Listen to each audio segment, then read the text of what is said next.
Hello and welcome to the 2022-2023 Program Monitoring Random Validation Phase 1 Process Training for Title I Part C Migrant Education Program.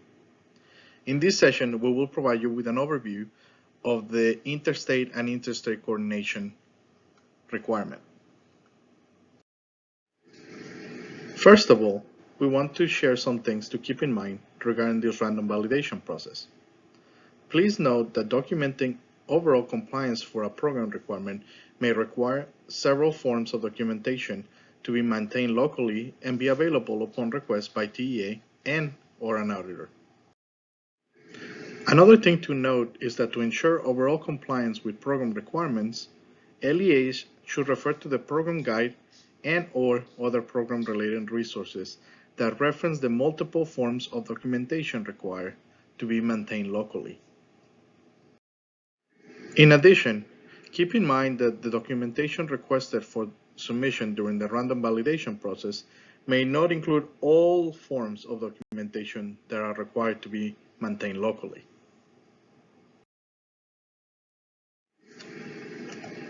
If meeting documentation is to be provided for any requirement, please consider the following. The standard meeting documentation that an LEA should maintain locally includes meeting agendas, meeting minutes, notes, and sign-in sheets. Please note that documentation for virtual meetings is acceptable.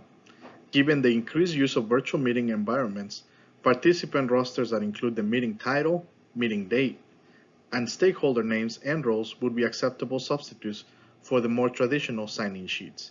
This eliminates the need of a participant signature. We want to provide some additional guidance regarding the documentation request as part of the MEV requirements. The 2022-2023 random validation for the Title I Part C program will be requesting documentation for the 2021-2022 school year to ensure TEA is provided with adequate documentation to support the selected requirement. If the LEA did not participate in the Title I Part C program in the 2021-2022 school year, the LEA will submit documentation for the 2022-2023 school year. Interstate, Intrastate Coordination. Now let's talk specifically about interstate and interstate coordination. According to ESEA, as amended by ESA, Section 1304B3, the purpose of the program is to promote interstate and intrastate coordination of services for migratory children to provide educational continuity through timely transfer of permanent school records, including information on health, when children move from one school district to another, whether or not such moves occur during the regular school year. The first documentation requirement is 3.1, copies of emails.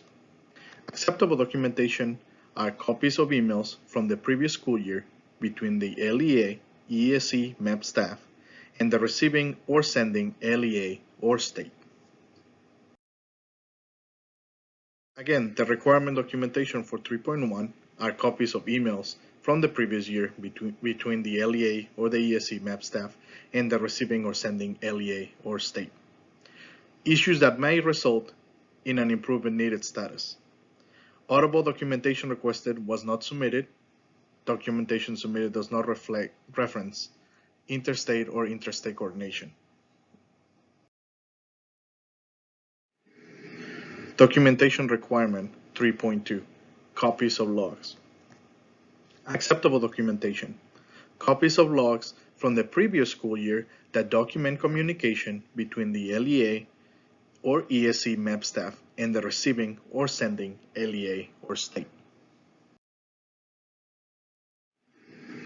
Again, for 3.2, the required documentation are copies of the logs from the previous school year that document communications between the LEA, ESE MEP staff, and the receiving and sending LEAs or states.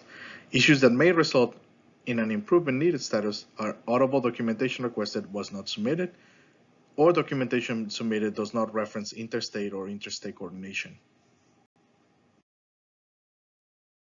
3.3, M6 notifications.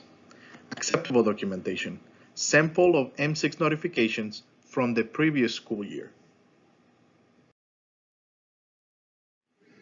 Again, the required documentation are sample of the M6 notifications from the previous school year. Issues that may result in an improvement needed status are audible documentation request was not submitted, documentation submitted does not reference interstate or intrastate coordination. 3.4. Record that there was no request. This type of documentation is if no migrant student records were requested during the school year. The following documentation must be readily available upon request. Documentation that shows why there was no request for records from another LEA or had no need for this type of service for the previous year. 3.4. The documentation required is documentation that shows why there was no request for records from another LEA or there was no need for this type of service for the previous year. Issues that may result in an improvement needed status are audible documentation request was not submitted. 3.5. TXNGS student unique count. Again, this type of documentation is required if the LEA had no migrant student records that were requested during the school year. The following documentation must be readily available upon request. TXNGS student unique count report for the previous school year. 3.5. TXNGS student unique count report for the previous school year. Issues that may result in an improvement needed status are audible documentation requested was not submitted. Thank you. These are the requirements to the Title I Part C Migrant Education Program as it relates to priority for service. We hope that you will find this information useful. Here is our contact information. Please feel free to reach out to us if you have any questions.